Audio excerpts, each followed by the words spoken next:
Imagínate que vas caminando por el campo y tropiezas con una lámpara. Te agachas, la miras, la coges y dices: ¿y si tuviera dentro al genio de la lámpara? Y la frotas por si acaso. Resulta que cuando la frotas, pues efectivamente sale de ella el genio de la lámpara. Y cuando te ve, te dice: te concedo todo aquello que tú desees. No te dice 3 deseos, sino todo aquello que tú desees. Tú te entusiasmas con la idea y te pones a pedirle aquello que para ti es vital.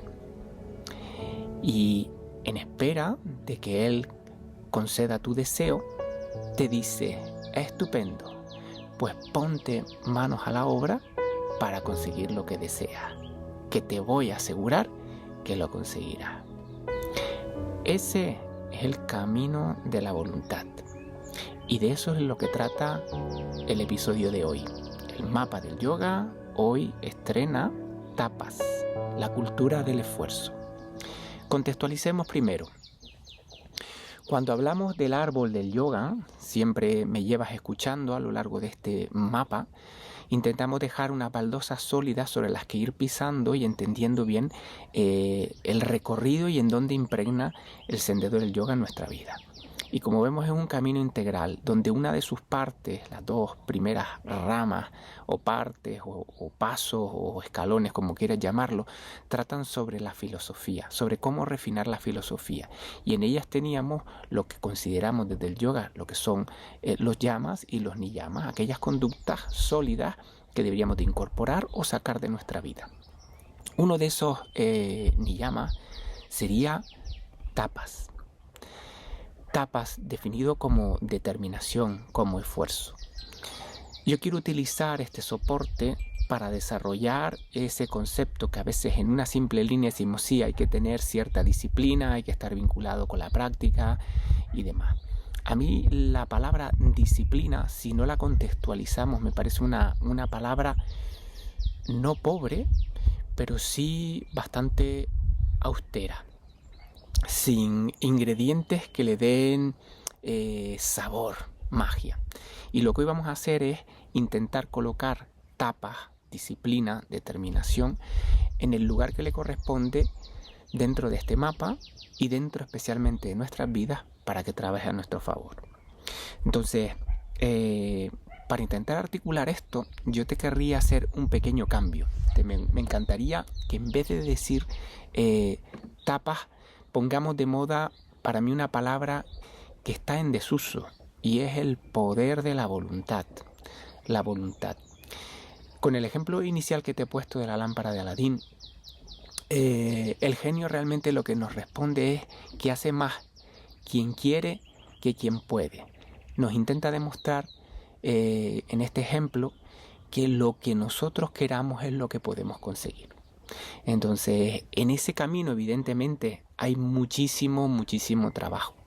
Y para aterrizar bien esas ideas es importante empezar por recordarnos que todo lo grande que conseguimos es hijo de un esfuerzo y de una renuncia.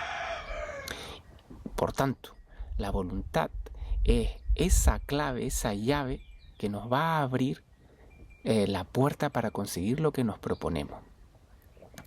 Como bien te digo, voluntad es para mí la clave o la palabra o la llave que debe abrirnos la cultura del esfuerzo, el sentido de etapa. Y me encantaría que entre ambos reflexionáramos un poquito sobre qué es la voluntad.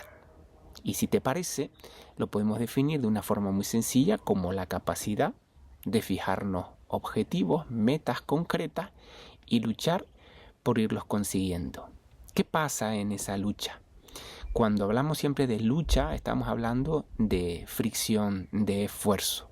Y muchas veces la lucha se puede refinar con otros conceptos que iremos viendo que nos permitan hacer de ese viaje algo además placentero. También te diría que la voluntad es algo adquirido, no naces con ella. No naces y dices, bueno, aquí estoy en el mundo y he llegado con una voluntad de hierro. La tienes que construir, la tienes que fabricar, La cultura del esfuerzo tapa es algo que requiere ese poco a poco, ese sembrar y sembrar para en su momento poder cosechar. Y hay que tener en cuenta que la voluntad en estos tiempos modernos de la inmediatez va justo en la línea contraria. No lo inmediato, sino lo mediato. Requiere muchos pasos para conseguir lo que nos proponemos. Sacrificas lo que es cercano por conseguir algo en lo lejano. Y es saber esperar, poder esperar y saber continuar y poder poner los pasos adecuados para seguir hacia adelante. Si este concepto inicial de capacidad de fijar objetivos concretos y luchar por conseguirlos lo evolucionamos un poquito, podríamos decir que la voluntad sería la firmeza de los propósitos que nos ponemos, el ánimo que sacamos ante las dificultades, la solidez en los planes para llevar hacia adelante las cositas que nos proponemos, y es libertad de, en última instancia, llevar la vida a donde quiera. Dentro de lo que es nuestras conductas, para mí la educación empieza por la voluntad y la educación termina también en la voluntad. Si tú te fijas, todos nosotros manejamos un binomio muy interesante, el del deseo y el del quiero. Y ahí deberíamos de hacer algo interesante que nos permite apuntalar un poquito el lugar que ocupa tapas, el lugar que ocupa la voluntad. En este binomio entre el deseo y el quiero, hay que entender que muchas veces los deseos responden a algo pasajero, momentáneo. Ay, mira, deseo un helado. Ay, bueno, cositas de este estilo, es algo esporádico y que normalmente no tienen continuidad. Los deseos es algo que me interesa de repente, pero que luego también se difumina. Si tú te das cuenta, el deseo no responde a la madurez, normalmente es poco emocional, y el deseo normalmente responde a la emoción. Sin embargo, si damos un pasito más hacia adelante, aparece el quiero, el querer. El querer es determinación, quiero esto, es propósito firme, son decisiones sólidas, es tomar la resolución de conseguir algo y entregarte en absoluto a esa tarea. Te das cuenta justo de que el querer tiene que ver ya justo con la madurez, tiene que ver con la voluntad, con este concepto que estamos hablando hoy. Y tenemos que darnos cuenta que ya no es solo emocional, sino que aparece el concepto de racional. La parte ya más de dónde sacamos las cositas, desde la cabeza. Por cómo veo hoy en día la vida moderna, recuerda que yo simplemente aquí te doy un planteamiento, una filosofía y un compartir desde mi forma de ver las cosas, desde el camino que yo he elegido, desde el camino del yoga. Veo que hoy en día en el siglo XXI necesita volver a resurgir una figura que existía en la antigüedad y era el asceta, el renunciante. Fíjate, nuestra vida de hoy es un hombre o una mujer, por supuesto, el concepto de hombre siempre insatisfecho, rodeado de tentaciones, el móvil, las compras, el consumo, el ruido constante de estímulos, Netflix, la pereza, la cultura del sillón, el Uber, el Just Eat, la comida rápida, la mala comida, las relaciones pobres, las relaciones mediocres, lo inmediato, el todo vale, la permisividad, la ausencia de sacrificio. La vida pasa sin ningún tipo de dirección. El valor del yoga intenta construir de alguna manera el concepto que te acabo de reflejar, el de asceta, es decir, el de renunciante, el que pone la voluntad como pilar y comienzo para construir una vida con propósito. Entonces, si caemos en pequeñas ideas referente a lo que acabamos de hablar, te das cuenta que no eres más libre cuando haces realmente lo que te apetece, sino eres más libre cuando eliges lo que te hace ser más persona. ¿Por qué no aspirar a lo mejor y tener una visión de futuro en vez de conformarnos con lo que surge en una actitud mediocre? Para que esto tenga verdadero sentido, para que podamos crecer en el concepto de etapas, en el concepto de voluntad, a mí siempre lo he dicho, hay algo que me ayuda cuando hablamos justo de poner el camino o las baldosas en las que pisamos, que sería la cultura de la disciplina. Y la disciplina requiere ese don cultivado de la voluntad, pero con algo para mí muy interesante, es decir, con la diligencia como adjetivo que le acompañe. ¿Qué quiero decir con la diligencia? Es decir, cuando uno hace lo que se ha propuesto, cuando uno fija objetivos y pone toda su determinación a ello, surge esa parte de determinación, de esfuerzo, de disciplina. Pero necesitamos otro concepto que lo adorne, que le dé ese adjetivo superlativo que haga gozoso el viaje. Y eso es el concepto de la diligencia. Es hacer lo que hay que hacer, pero encima disfrutarlo. ¿Por qué no? Y lo mismo, la diligencia no es algo que surja y que espontáneamente aparezca, sino de alguna manera hay que diseñarlo. Hay que preparar para que la actividad disciplinada pueda dotarse de diligencia, es decir, de placer, de contexto para hacer un poquito más sabroso el camino del esfuerzo, el camino de la voluntad. Cuando la disciplina se refina, para mí es cuando aparece la diligencia. Y aquellas cosas que haces con diligencia, con minuciosidad, con esmero, con el gozo de hacerlo debajo del paraguas de la determinación, de la disciplina, es cuando realmente ganamos un valor añadido. Todo lo que acabamos de decir, creo que a todos nos interesaría ver cómo lo podemos estructurar en una forma de decálogo o de puntos, de bullet point, donde podamos ver qué puedo, en dónde tengo intervención, qué puedo organizar, cómo puedo sistematizar una cultura del esfuerzo para conseguir una voluntad de hierro. Y entonces me encantaría ahora presentarte una forma en cascada de cómo poder conseguir esa voluntad. Y la voluntad, como antes decíamos, requiere un aprendizaje. No llegamos con la voluntad construida, hay que construirla, ¿no? Entonces ese aprendizaje es un aprendizaje gradual, ya que no es adquirida, se consigue por repetición. Uno se cae, se vuelve a levantar, se cae, se vuelve a levantar, se cae, se vuelve a levantar, y ya vamos entendiendo dónde nos caemos para evitar caernos ahí y tener que levantarnos. Vamos haciendo pequeños cambios, ¿no? Entonces ahí es cuando nace el hábito, y el hábito además juega en doble vertiente, porque el hábito muchas veces nace con nuestros valores y virtudes, pero muchas veces el hábito nace con nuestros vicios o defectos. Entonces te das cuenta que nosotros vamos a estar construidos totalmente por hábitos. Se van a ir imponiendo todo tipo de hábitos. ¿Por qué no elegir los hábitos positivos? ¿Por qué no cultivar y sistematizar el trabajo en los hábitos positivos? Irnos hacia esas partes del valor y la virtud. Porque de la misma manera el vicio y el defecto también se van a instalar en el hábito. Deberíamos de intentar detectar rápidamente esos vicios y esos defectos y buscar fórmulas para darles la vuelta y llevarnos hacia el hábito hacia el valor o a la virtud. Eso lo vamos a ir, si te parece, hablando poquito a poquito, pero vamos a intentar quedarnos con la idea de, oye, ese aprendizaje gradual vamos a intentar instaurarlo en hábitos positivos, introducirles al hábito para que se instale bien una buena frecuencia y una buena regularidad.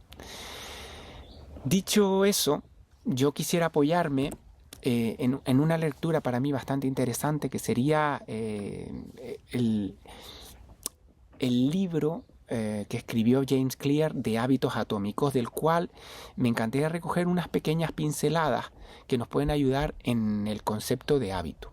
Y es que si nos damos cuenta, el hábito debe surgir como efecto compuesto de pequeños cambios. Los pequeños cambios diarios, aunque parezcan insignificantes, se acumulan, tanto en el tiempo como en el número de ellos, y eso hace que se den pequeñas mejoras. Esa mejora, aunque sea muy pequeñita, del 1%, nos puede llevar a un avance significativo en el largo plazo. Luego, muy importante en el mundo del hábito es sistematizar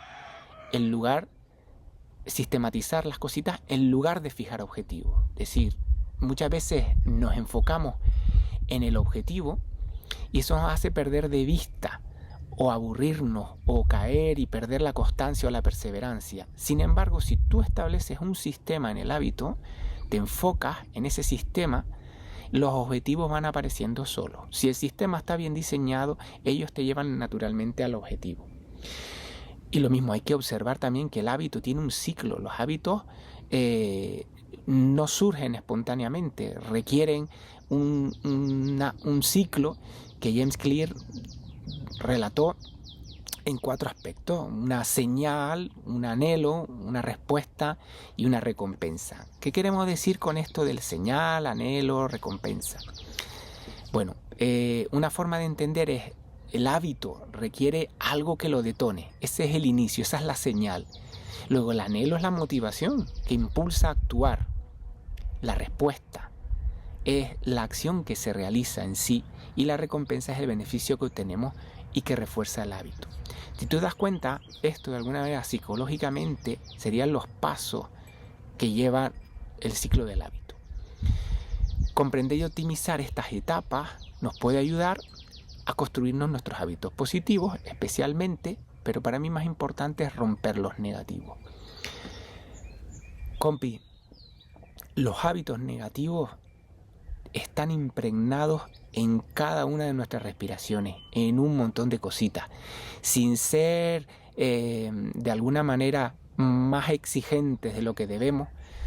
Sí que tenemos que darnos cuenta de cuáles son esos hábitos negativos en los que caemos y volvemos a caer, y es necesario poner todo nuestro ser por romperlos y por de alguna manera instalarlos en los positivos. Y para ello a mí hay algo muy interesante que es lo que es el concepto de la identidad. Nosotros nos percibimos de una manera, nos recogemos en una identidad, en una pertenencia, en una forma de estar, una forma de vernos, una forma de ser. Y los hábitos son esa parte de nuestra identidad. Entonces, muchas veces, en vez de poner el foco en el cambio de un hábito, puede ser mucho más productivo poner el foco en el cambio de la identidad. ¿Qué quiero decir con esto? Es preguntarnos que, por ejemplo, ¿qué haría una persona que no tuviera sobrepeso? ¿Qué haría una persona que fuera el mejor jugador de tenis del mundo? ¿Qué haría una persona que se lee un libro a la semana? Entonces, nos damos cuenta que la identidad, el modelo de cómo es una persona de esa manera es diferente. Entonces, viajar en el concepto de identidad nos puede ayudar a hacer pequeños cambios en los hábitos. Otra cosa que nos ilustra también muy interesante esta persona en el libro es la regla de los 2 minutos. Comenzar nuevos hábitos que puedas completar en menos de 2 minutos. Eso nos permite que sean fáciles de incorporar a nuestra vida y que nos ayudan a mantener una consistencia. Importante también que tengamos en cuenta el ambiente y el contexto en donde nos movemos. Si nosotros hacemos modificaciones de nuestro contexto, te pongo un ejemplo sencillo que todos podemos entender: sacar el azúcar, no el azúcar propiamente dicho, sino el azúcar de muchos productos que son nocivos para nuestra salud, que encontramos siempre en el cajón. Las galletas, no las más saludables, los yogures, los chuches, muchas cosas que guardamos. Si nosotros no las tuviéramos, sería más complicado caer en esos hábitos nocivos, ¿no? Entonces, eliminar este tipo de distracciones es clave para de alguna manera refinar nuestros hábitos. ¿Qué te parece la idea de agrupar hábitos? Si tú tienes hábitos construidos y positivos, ¿por qué no combinas la llegada de un nuevo hábito con estos ya establecidos y fáciles para de alguna manera ir haciendo una mejora? Entonces esto lo podríamos llamar el apilamiento de hábitos, ¿no? Conectarlos, acercarlos, que nos ayuden con una conducta existente. El valor, aquí te diría una cosa que deberíamos pensar, es establecernos pequeñas recompensas inmediatas asociadas hábitos que construimos nuevos y hábitos buenos. Entonces, muchas veces cuando la recompensa está muy retrasada, lo que nos hacen es perder la motivación inicial. Esto, fíjate que es muy interesante. Si estás haciendo algo nuevo, estás instalando un nuevo hábito y lo estás consiguiendo, date una pequeña recompensa, pequeñita, en el momento, para no perder esa motivación inicial. Y luego, por supuesto, la responsabilidad. Esto depende en primera y en última instancia de ti. Entonces, ríndete cuentas, hazte balance de cómo estás haciendo las cositas. Y si tú quieres, muchas veces el que tú compartas con otras personas o con otros sistemas el seguimiento de las cositas que estás haciendo, te puede ayudar a que tú puedas incrementar la adherencia, la vinculación con esos objetivos. No decaigas nunca. Maneja la idea de mejora continua. No es construir un hábito o eduque la voluntad y ya se queda. Es decir, siempre se puede ir mejorando. Los hábitos, una vez instalados, también deben ser revisados. También tienen que ser reajustados. Entonces, siempre la autoevaluación y la adaptación son esenciales si queremos mantener los hábitos a largo plazo. Y en muchas instancias hacer cambios, porque nuestra naturaleza y nuestro ser también cambian. Muchas veces hábitos que han sido buenos en una etapa o un momento de nuestra vida cambian y pierden esa fuerza, ¿no? En otros momentos de nuestra vida pues ya no son relevantes. Dicho todo esto sobre los hábitos, te sigo en este decálogo que vamos a ir formando entre ambos sobre la voluntad de hierro. Hemos visto este aprendizaje gradual donde el hábito parece que es uno de los pilares básicos. Luego, otra de estas ideas esenciales para construir una voluntad de hierro es: empieza por vencerte y negarte ante las inclinaciones inmediatas. Ante los estímulos inmediatos tenemos que intentar de alguna manera salir de ahí. El campo de batalla donde trabaja la voluntad no es la cabeza y no es hipotético, es en lo diario, es a la hora de poner el despertador y levantarse. ¿Me levanto o no me levanto? Pongo 5 minutitos más. A la hora de acostarse, bueno, me quedo viendo un poquito más el móvil, lo apago. Me quedo viendo una serie, lo apago. La importancia de la voluntad es refinar un arte en donde muchas veces hay que saber y aprender a renunciar a esto cercano en pos de ese bien lejano. Por eso es muy importante fijarnos el objetivo, fijarnos el lugar hacia el que queremos ir para, en este viaje de voluntad, no perder la perspectiva. A mí me gusta decirlo de esa manera. La educación de la voluntad tiene un trasfondo ascético, pero aunque sea un trasfondo ascético, no por ello tiene que ser de sabor agrio ni amargo. Si tienes claro a lo que aspiras, muchas veces esa austeridad en la educación nos puede ayudar un montón a poder disfrutar y a poder llegar a ese lugar. Recuerda siempre, el llegar a ese lugar lo que te está dotando y reafirmando es que la libertad de elegir lo que es bueno para nosotros nos lleva más lejos que a ningún sitio. Todo esto que estamos hablando de este decálogo responde a una idea que yo creo que viene bien recordarnos. Es decir, dentro del contexto del yoga, su definición que a mí más me gusta y lo sabe, es entender el yoga como aquella vía o aquella disciplina que nos ayuda a minorar las causas del sufrimiento. Y la voluntad, aunque tú puedas entenderla como un sufrimiento por la parte ascética, de renuncia, de posponer, es justo lo contrario. Nos está acercando por la vía de la libertad de conseguir lo que queremos a una mayor satisfacción, a una mejor forma de vivir. Por eso, en todo lo que te estoy diciendo, el tercer punto en estos hábitos de hierro que queremos construir con la voluntad es buscar la motivación. Si tú tienes una motivación es mucho más fácil que avances. Si pierdes la motivación, pierdes el foco, pierdes el sitio, muchas veces puedes destruir este viaje de la voluntad. De una forma poética, el arco hacia el que se apunta el mejor blanco se consigue con la motivación. Voluntad y motivación hacen un binomio que no podemos separar. Si la voluntad carece de motivación, nos desplomamos. Es muy fácil caerse. Si la motivación carece de la voluntad, no caminamos. Entonces, la pregunta que debemos hacernos muchas veces es: ¿cómo busco mi motivación? Y eso te toca de alguna manera pasarla por el filtro de la rumiación a ti, tranquilamente, decir: ¿cómo busco la motivación? ¿Cuáles son las claves que a ti te mueven, con las que trabajas mejor? ¿Vale? Otra cosa importante es la voluntad. Nosotros definimos un objetivo, un camino, un fin, una meta hacia el que queremos llegar, ¿no? Entonces, dicho y fijado el objetivo, imagínate, estamos aquí 5 personas juntos, todos nos fijamos un objetivo y comenzar es para todos. Aquí todos comenzamos con nuestro objetivo fijado, pero continuar no es para todos. Nosotros podemos comenzar, pero el que podamos continuar es lo que le da ese valor, el valor de la perseverancia.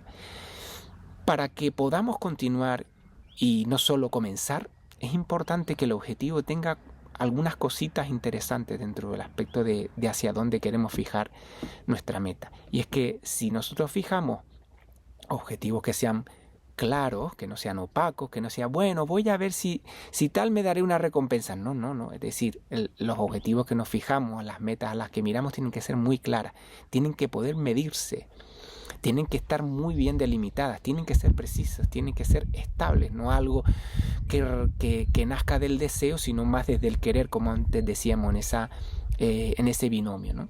Entonces, ahí en esos objetivos te das cuenta que la voluntad necesita la compañía de la constancia. Por tanto, tienen que ser claros, medibles, delimitados, precisos y estables. Importante, cuando hablamos de voluntad, tienes que tener claro que la cabeza no tolera ninguna dispersión. Vamos y nos concentramos en lo que queremos ir, ¿vale?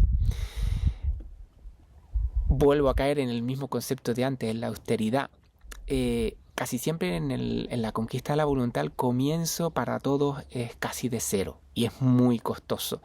Entonces, empezamos y tenemos que dotar a los objetivos y ese camino de la voluntad de un par de ingredientes, como es el realismo, de decir, oye,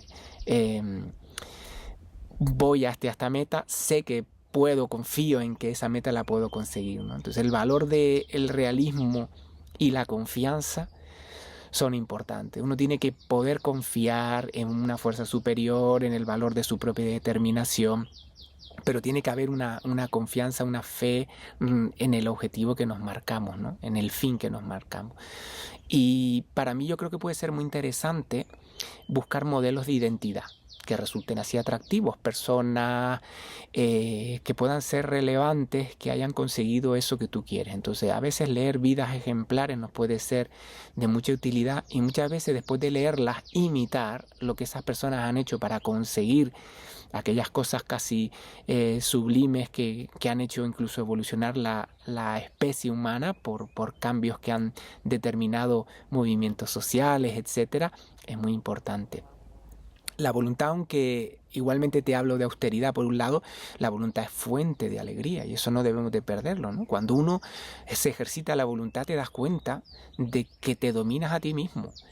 Entonces el valor del reto lo que te da es decir, oye, aunque sea difícil, te da como un aspecto de nobleza. Entonces esa nobleza en la voluntad, de alguna manera lo podríamos llamar como la aristocracia de la conducta, ¿no? El valor de construir la voluntad es la parte más aristócrata de nuestra conducta. Y tanto más voluntad, mejor gobierno de uno mismo. Tanto más voluntad, más dueño de uno mismo. Tanto más voluntad, menos arrastre tenemos de los estímulos inmediatos.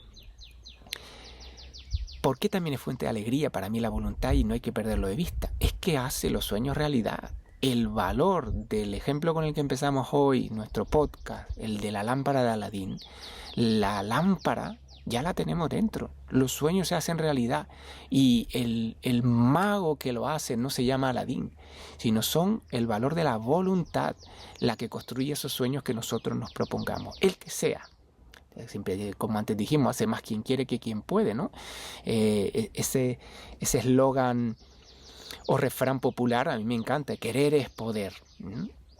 Entonces podemos buscarnos miles de esques, pero ¿realmente quieres? Es la pregunta que te tienes que hacer. Vital para mí, otro de lo que puede hacer que consigamos una voluntad de hierro es el orden. El orden empieza en la cabeza. Si tú ordenas bien tus ideas, ordenas tus propósitos, te das cuenta que el orden es uno de los mejores amigos de la inteligencia. Si no sabes lo que quieres, ¿cómo vas a encontrar la felicidad? Y la felicidad no te la planteo como un resultado de adquirir algo fruto de. Es la felicidad en sí mismo ya es el camino, como antes decíamos, con el que la diligencia se arrima a la disciplina. Entonces, en el orden, para mí requiere mucho valor que jerarquices bien esa parte que te acabo de decir justo, la de los valores. Lo primero es lo primero. Primero la obligación y luego la devoción, me decían a mí cuando era pequeño. Algo que también me parece muy interesante, ¿no? Lo primero tiene que ser lo primero, ¿no? Lo importante es que lo importante es lo más importante. Esta frase no sé a quién se la vi, pero me gusta mucho, ¿no? Lo importante es que lo importante es lo más importante. Eso nos ayuda a evitar la dispersión. Dentro del orden hay que tener en cuenta que hay también, aunque dijimos que empieza en la cabeza, una necesidad para que la voluntad resulte fácil y no tenga fricción, sino que de alguna manera tenga vaselina y haga que sea de alguna manera más fácil entrar en ella. El orden externo es un buen termómetro que nos ayuda a conquistar la voluntad. La habitación, tu lugar de trabajo. El orden externo en los horarios. El tiempo se multiplica cuando ejerces un buen orden sobre los horarios. Tirar lo que sobra. Tantas cosas que ocupan nuestro espacio que no nos dejan concentrarnos en lo prioritario, en lo esencial. Tira lo que sobra. Si de alguna manera tienes dudas, tíralo. Pocos asuntos. No te pongas grandes listas. No derroches toda tu energía. Pocos asuntos. Y de la misma manera que existe en ese orden externo, de alguna manera podemos sistematizar un orden interno, a los que hay que intentar de alguna manera darle un poquito más de desarrollo. Entonces, como simplificamos nuestra vida a nivel externo, a nivel interno, tenemos que trabajarnos en la parte de orden, en la forma de pensar, en la forma de vivir, en nuestra ética y en nuestra estética. Todo eso, de alguna manera, son valores del orden interno. Damos un pasito más y nos vamos hacia el valor de la constancia. Salvar, en la parte de constancia, hay que a toda costa salvarnos del cortoplacismo.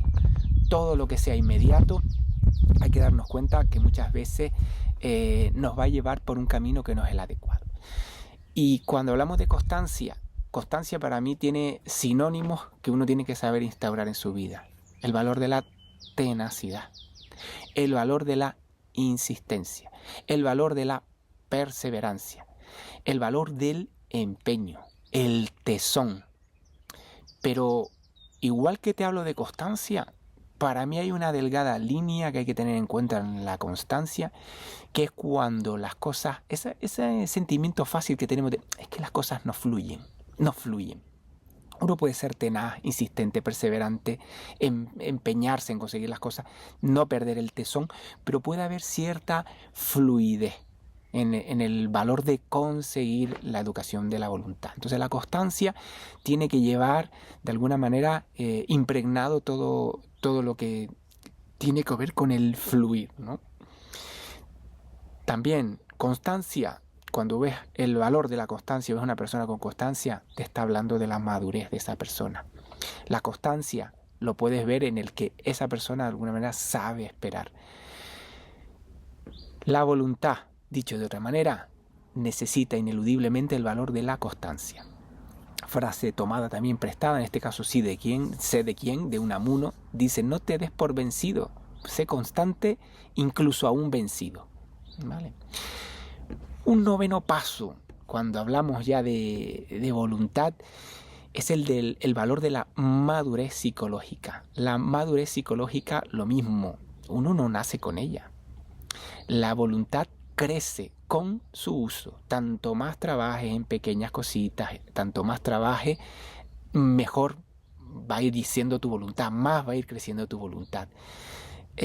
Frase también tomada prestada: la voluntad tarde o temprano va a vencer a la inteligencia. ¿Vale? Cuando no tenemos voluntad, nos damos cuenta que estamos a merced de los vientos del capricho que surja. Se instala en nuestra vida el me apetece o el no me apetece, ¿no? Entonces, cuando construyes una madurez psicológica y la voluntad es uno de esos enormes pilares, tú te das cuenta que es la voluntad quien te lleva y que la voluntad te permite vivir con una felicidad, digámoslo así, razonable. La felicidad razonable viene a resultar del binomio de conseguir una vida lograda y la autorrealización, al menos en los aspectos básicos, ¿no? Madurez psicológica. Sácale partido a la vida, a pesar de los pesares, a pesar de las limitaciones, a pesar de los errores y de los caprichos que la propia existencia tiene.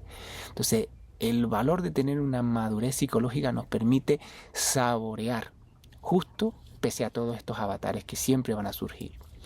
Y por último, y yo creo que puede ser una buena conclusión para este podcast, es decir, cuando hablamos de etapa de la cultura del esfuerzo, esto no termina nunca, compi. Es una sinfonía inacabada que mientras haya un hálito de vida podemos seguir siempre construyendo. ¿Por qué no inspirarnos en hacer de nuestra vida personal una verdadera obra de arte? ¿Por qué no hacer ese trabajo de artesanía psicológica? Si tú miras de cerca a la voluntad, a tapas, a la cultura de esfuerzo, si su verdadero objetivo no es nada más que conseguir la victoria sobre uno mismo, en última instancia, el éxito o fracaso de una vida va a depender enorme y en gran medida de tu voluntad. Claro, cerrando, cuando oímos esto, ¿en dónde nos quedamos? ¿Dónde te permites vaciarte, decir, bueno, sigo viviendo por impulso? O poner por en medio a la voluntad como pilar que construye la parte de etapa. Y lo mismo, en el contexto de recordar dónde estamos, cada uno de los aspectos que nos ofrece la filosofía del yoga, como ha sido hoy desnudar un poquito el concepto de etapas, tiene un montón debajo. En el formato podcast simplemente vamos lanzando ideas en lo que podemos, en 20, en 30 minutitos, que nos den un esquema. Un podcast no te resuelve la vida ni te transforma la vida, pero de alguna manera puede ser un enorme estímulo. Puedes aprovechar el valor de la motivación que te surja a partir de ahí para empezar a sistematizar, para empezar a decir, oye, déjame a través de este decálogo que hemos visto hoy construir una mejor voluntad, una voluntad de hierro. Déjame darme cuenta de dónde surge mis necesidades, desde el deseo o desde el querer. Date cuenta de que muchas veces mirar para lo inmediato, por el me apetece, va en decremento de una vida lograda, una vida con sentido. Ahí es donde hay que ponerle el foco al concepto de etapas en el día de hoy. Pues bueno, compi, con ayuda aquí de mi mapa mental he intentado trasladarte un poquito este valor de etapas.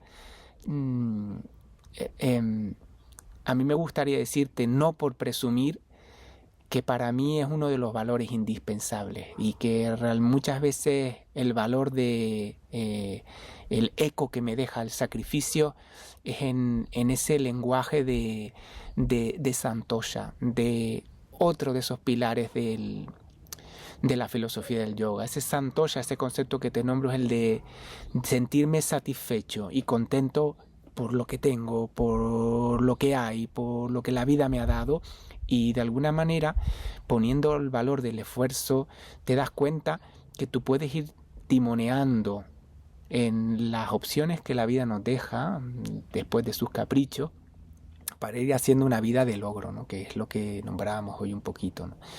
Entonces te estimulo mucho a que lo vayas poniendo en práctica, que empieces por cositas sencillas, por esos hábitos pequeñitos que decíamos de los 2 minutos, por no perder de vista para mí, que es lo más importante, el lugar que ocupa tapas dentro de la vía del yoga. Eso sería al final lo más importante. Pero una vez ya te entierras en el trabajo sobre él, pues que de alguna manera lo sistematices. No lo trabajes simplemente por estímulos y pienses simplemente en el objetivo. Sistematiza el camino hacia el objetivo, que es algo también vital. En fin, que ya sabes que me gusta hablar un montón, que me enrollo como una persiana, pero bueno, espero que de alguna manera las grandes líneas de este podcast de hoy pues te hayan llegado y que sea productivo para ti. Pues nos vemos pronto y nada, cualquier cosita, siempre agradecido de tus comentarios o de tus aportaciones. Un abrazo enorme, adiós Element.